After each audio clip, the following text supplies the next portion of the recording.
Hi, this is Amy with Amy Beads. I am doing this video today to show you how to work up a peyote pattern using Delica beads.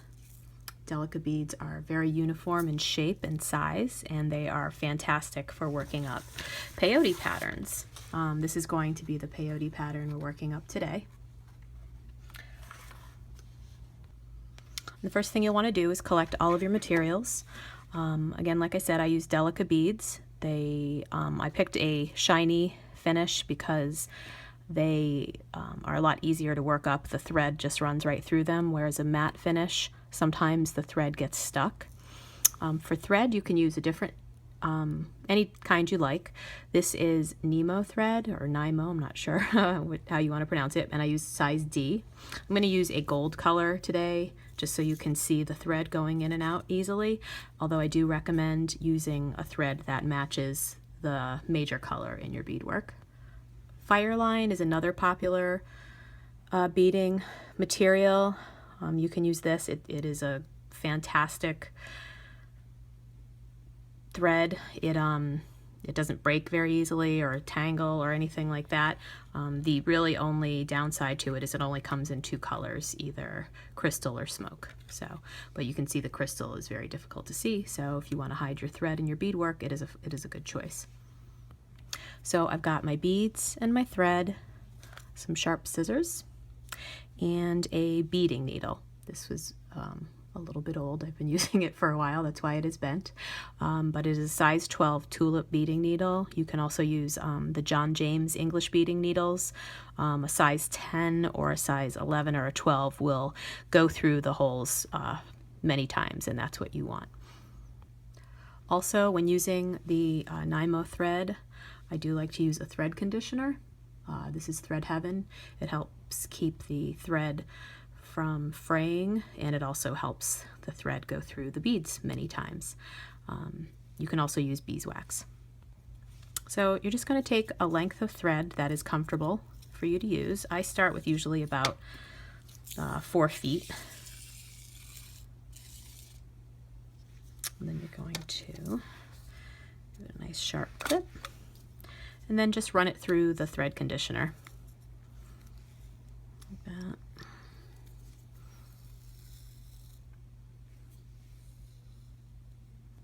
Now you're going to thread your needle.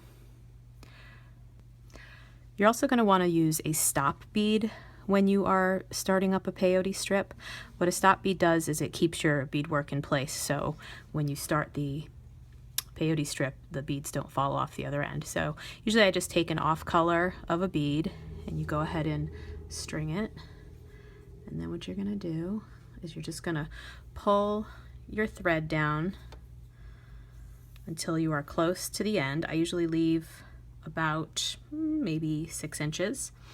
And then all you're going to do is you're going to take your thread and then just put it back up in the direction you were going, and then pull it tight. So it's not a knot, it's just holding it there. You can see it slides pretty easily, but it will keep your beadwork in place.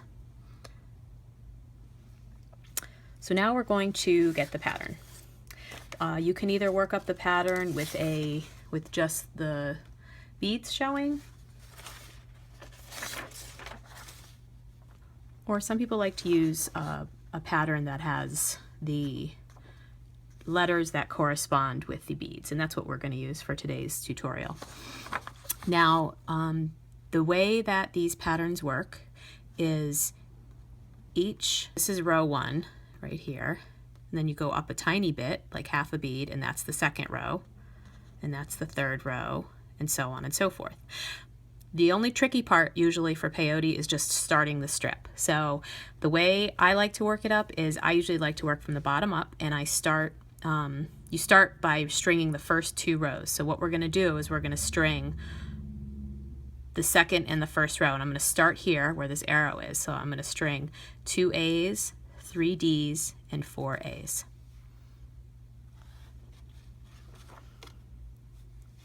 Two, 1, 2, 3, and then 1, 2, 3, 4.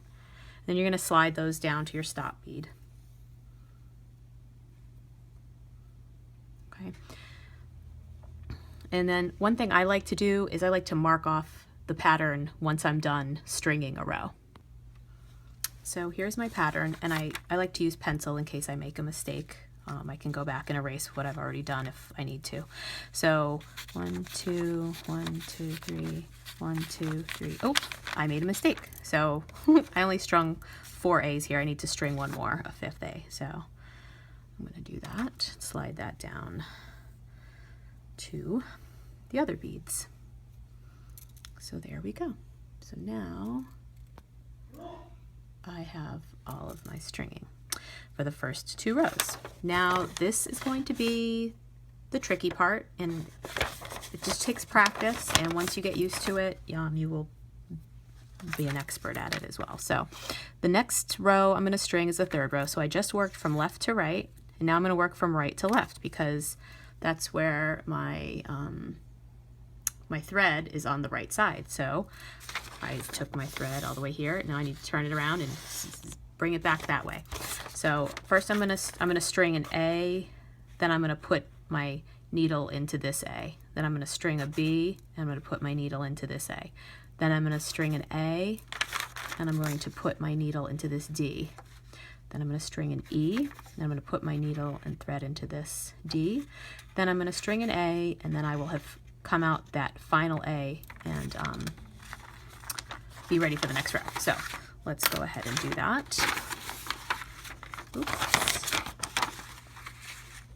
All right, so first we're going to take the A, and as I showed you, we're going to not put our needle in this one here. We're going to just push this down a little bit with our needle, and we're going to stick the needle into that bead.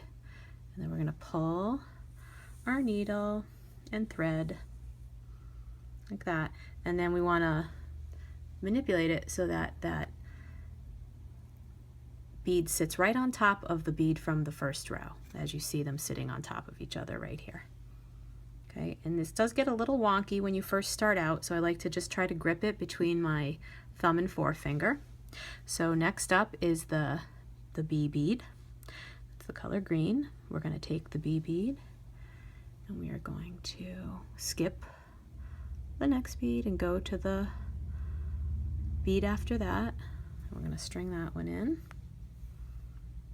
Again, just keep an eye on your thread. Make sure it doesn't get wrapped around the beadwork or anything like that. Make sure it goes smoothly in. So you see, we've got that one in there. So we're gonna string an A.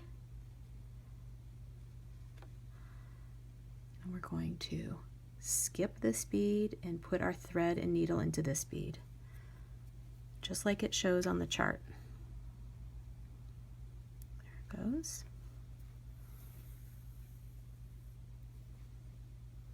When you're starting out, if your thread gets a little out of control, try working with a shorter thread. So see, it's coming nicely along. We've got the little zipper effect happening. Next up, we have the E bead, which is the yellow.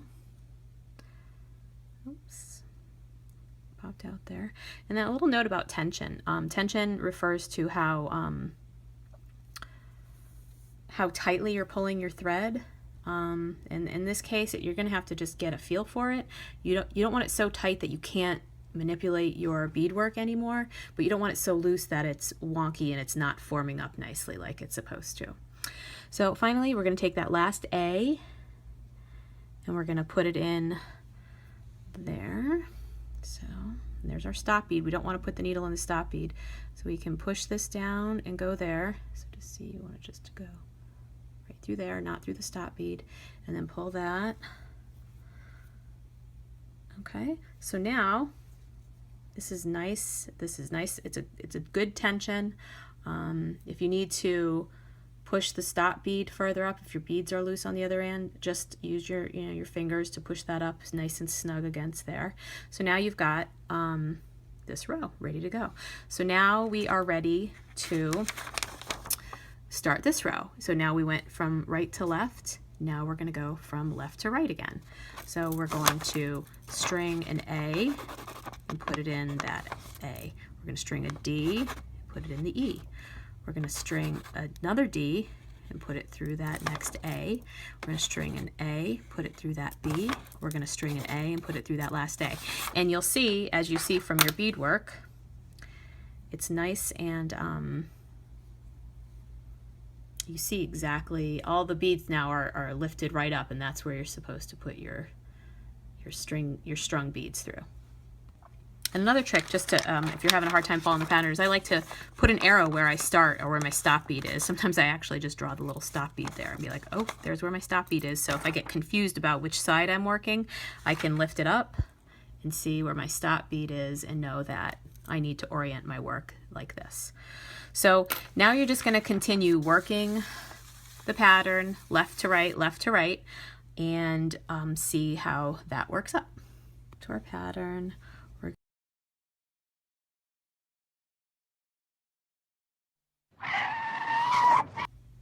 Oops, looks like we had a little mistake here. So see, 2 were on the needle, so not fitting in so perfectly. So if you want to, you can just carefully put your needle back through. If you get into the thread when you try to do this, it's not going to work when you try to fix it. That was very convenient. So then I can just get rid of that one and get back to stitching this up proper. Here is a little mistake that happens quite frequently when you're moving along and all of a sudden you realize, oh, my beadwork just got caught, or my thread just got caught around my beadwork. That happens a lot. Anyway, so what you just want to do is pull it around and just be careful. That will happen. Just be mindful.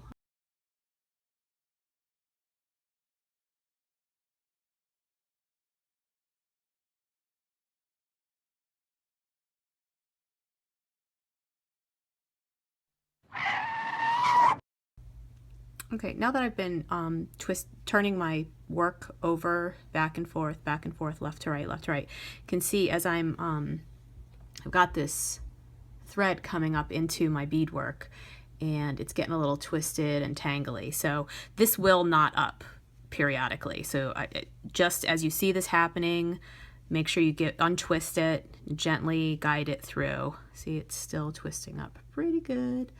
It's not quite to the point of no return, but when it starts getting twisty like that, I usually recommend taking your needle off the thread and just running your finger through the thread a little bit, and then even maybe giving it a once over on the thread heaven again.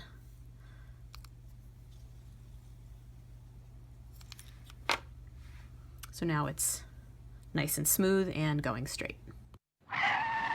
Okay, here's another problem that tends to happen on either end of the strip. So I just pulled up and you see now everything's a little bit, it's getting a little crazy over there. So anyway, what happened was the last bead that's supposed to be sitting there got pulled up from my pulling. So see, I'm still pulling, and nothing's happening. So what I want to do is I want to loosen this one. This is the one I just strung, and you see what's happening is this guy's just got pulled out from where it was nicely sitting. So now I can take this thread and just pull that back tight. Then I'm just going to give this a nice squeeze so it doesn't come up again, and then I'm going to continue pulling so that sits nicely on top. See how that works?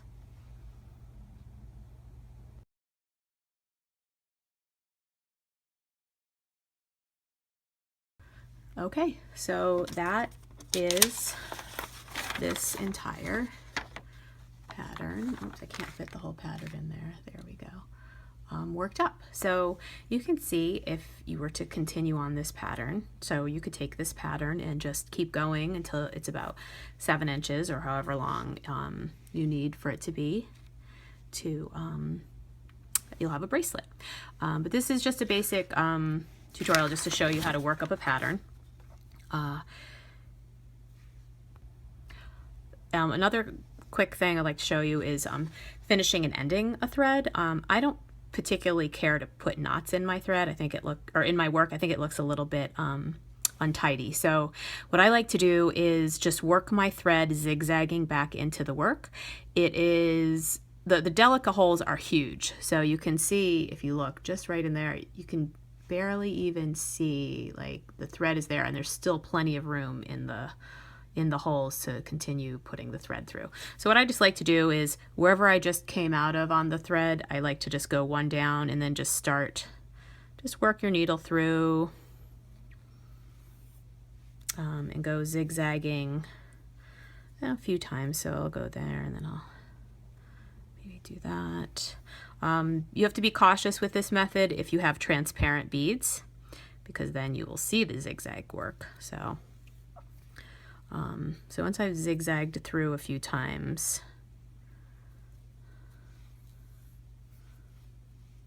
oops, you see the thread is showing just a little bit there, so just give that a good tug, and now it's back inside the beadwork. And keep going. Anyway, so you can start a thread that way too. So once if you're working a long pattern and you've run out of thread, and don't wait until you're down to like 1 inch, because then you won't be able to zigzag the thread in and out. You know, usually I like to end a thread when I've got about 6 inches left. And when you're starting a thread, so basically, well, hang on one second. So basically you're going to want to just cut your thread as close to the beadwork as possible. I don't like to cut it on the end, just in case I happen to accidentally clip some of the thread that's actually holding my work together. So I like to, once I'm zigzagging, pick a point on top of the beadwork, and then I pull the thread nice and tight, and then I give it a clip, and then the thread actually goes right back into snaps back in. So now to start a thread, you're basically going to do the same thing. So I start on another area of the beadwork, and I just so anyway, also you can see this is like so secure now. You can't pull any of these beads out from that zigzag work. So now I'm going to start my thread in here, just at a different place than where I started. So see, I've got the thread there, and then just pull it through until you've got a few inches left. So see, I've got a couple inches left.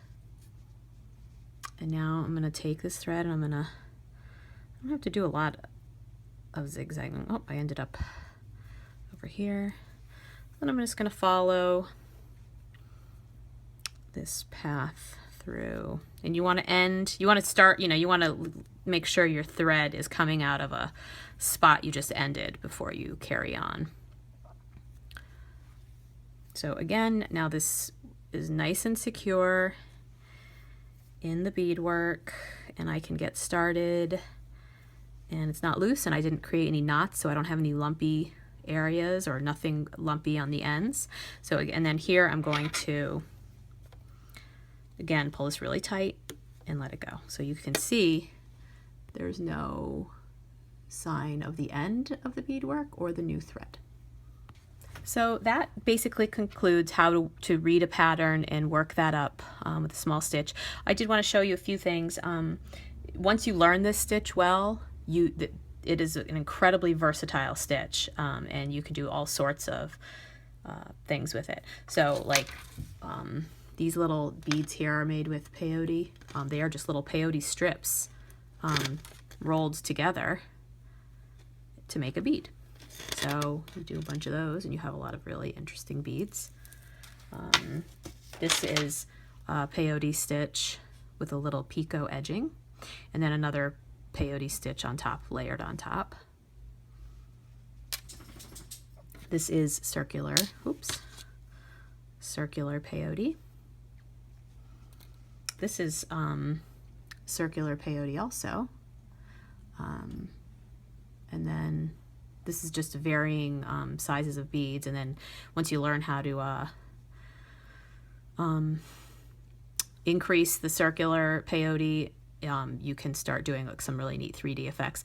Diane Fitzgerald has some incredible books that really detail how to do all that. This is an adorable box by Julia Pretel. Her little books is tiny little boxes, which I love. This is also, I learned this out of Diane Fitzgerald's book, these little trillium flowers, with just a triangular peyote on the back side. Again, these are peyote, this is a peyote stitch 2 bead, but using different size seed beads. So that is another fun and interesting effect. This is a peyote bracelet made with 3-drop peyote. You'll see patterns that are 3-drop and 2-drop. Basically, the only difference is when you're creating that strip is you, instead of picking up 1 bead and going through 1 bead, you're picking up 2 beads and going through 2 beads, or 3 beads, pick up 3 beads, go through 3 beads. You can see how that's detailed there. See, 3, 3, 3. And this is another beautiful tapestry. I did that many years ago from a pattern that I created. Anyway, I hope you have fun doing peyote stitch and following patterns.